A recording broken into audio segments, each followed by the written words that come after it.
வாழ்க வையகம், வாழ்க வையகம், வாழ்க வளமுடன். குரு வாழ்க, குருவே துணை. மணவளக்கலை உறவுகளுக்கு கோபாலின் வணக்கங்களும் வாழ்த்துக்களும். அருட்தந்தை வேதாத்ரி மகரிஷியின் மணவளக்கலையை பற்றி தினமும் சிந்தித்துக் கொண்டிருக்கின்றோம். மனதின் நியக்க நிலைகள் 10 படிநிலைகள் என்று சொல்வார்கள் அருட்தந்தைவர். நேற்றைக்கு ஒரு 7 நிலைகளை பார்த்தோம். மீதி இருக்கிற 3 நிலைகள், அதாவது உணர்ச்சி, தேவை, முயற்சி, செயல், விளைவு, அனுபவம் 7 உணர்ச்சி வயப்பட்ட நிலைகள். அடுத்து இருக்கிற ஆராய்ச்சி, தெளிவு, முடிவு, அறிவுபூர்வமான நிலைகள்.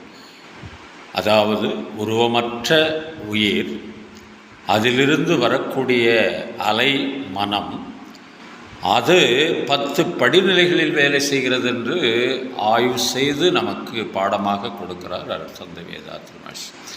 மனிதன் எப்போதும் ஒரு செயலை செய்துவிட்டு பிறகுதான் சிந்திப்பான், சிந்தனை செய்வான், ஆராய்ச்சி பண்ணுவான். இந்த ஆராய்ச்சியில் ஒரு தெளிவு பிறக்கும். இனிமேல் இதை செய்யக்கூடாது என்றோ, இனிமேல் இதைத்தான் செய்ய வேண்டும் என்றோ ஒரு தெளிவு பிறந்து அதன் பிறகு ஒரு முடிவு எடுப்பான். பாருங்கள், இதை 3ஐயும் அறிவுபூர்வமான மனநிலைகள், இந்த படிகளிலும் மனம் இயங்குகிறது என்று அருட்தந்தை அவர்கள் நமக்கு பாடமாக கொடுத்திருக்கிறார்கள்.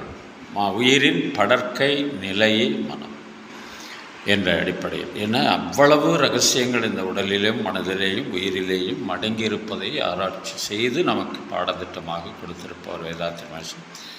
ஒரு பாடலை கூட அன்பர்கள் கேட்டிருப்பீர்கள்.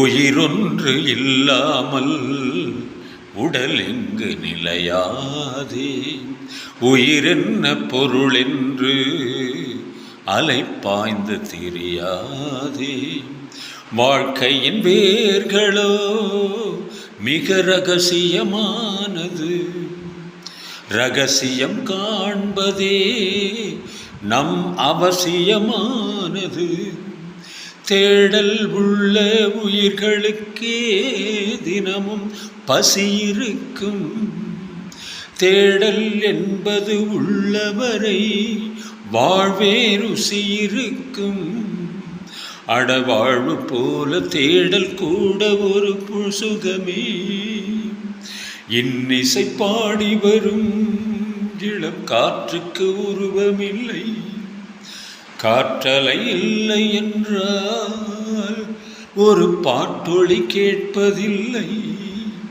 ஒரு கானம் வருகையில் உள்ளம் கொள்ளை போகுதே, ஆனால் பாட்டின் முகவரி கண்கள் அறிவதில்லை, இந்த வாழ்க்கையே ஒரு தேடல் தான், அதை தேடி தேடி தேடும் மனது தொலைகிறதே. வாழ்க வளமுடன். இன்று பிறந்த நாள், திருமண நாள் காணும் அன்பர்கள், நண்பர்கள், மணவளக்கலை உறவுகளுக்கு அருட்தந்தை அருட்காப்பு, அருட்பெயராற்றல் இரவும் பகலும் எல்லா நேரங்களிலும் எல்லா இடங்களிலும் எல்லா தொழில்களிலும் உறுதுணையாகவும் பாதுகாப்பாகவும் வழி நடத்துவதாகவும் அமையுமாக. அருட்பெயராற்றல் கருணையினால் உடல் நலம், நீளாயும், நிறை செல்வம், உயர் புகழ், மெய்ஞானம் ஓங்கி வாழ்க வளமுடன் என்று குரு நினைவோடு வாழ்த்தி மகிழ்கின்றோம். திருமணத்திற்காக காத்து கொண்டிருக்கும் பெண்கள், பிள்ளைகள், இவர்களுக்கு நல்ல வரணம் என்று விரைவில் திருமணம் நடைபெற வாழ்த்துகின்றோம். வாழ்க வளமுடன். வேலை வாய்ப்புக்காக காத்து கொண்டிருக்கும் பெண்கள், பிள்ளைகள், இவர்களுக்கு நல்ல வேலை வாய்ப்பு அமைய வாழ்த்துகின்றோம். வாழ்க வளமுடன். குழந்தை பாக்கியம் இல்லாத தம்பதியினருக்கு விரைவில் குழந்தை பாக்கியம் அமைய வாழ்த்துகின்றோம். வாழ்க வளமுடன். உடல் நலம் குன்றி இருப்பவர்கள், மனநலம் பாதிக்கப்பட்டிருப்பவர்கள், தொற்றினால் பாதிக்கப்பட்டிருப்பவர்கள் அனைவரும் விரைவில் பூரண உடல் நலம் பெற வாழ்த்துகின்றோம். வாழ்க வளமுடன். நீங்களும் உங்கள் அன்பு குடும்பமும் வாழ்க வளமுடன். உலக மக்கள் அனைவரும் மனவளக்கலையில் இணைந்து உடல் நலம், உயிர் வளம், மனவளம், நட்பு நலம், ஆன்ம தூய்மை, இறைவுணர்வு பெற குருவர்களும் திருவர்களும் துணை நிற்க வேண்டி வாழ்த்தி மகிழ்கின்றோம். வாழ்க வளமுடன். நீங்களும் உங்கள் அன்பு குடும்பமும் வாழ்க வளமுடன். வாழ்க வளமுடன். வாழ்க வளமுடன்.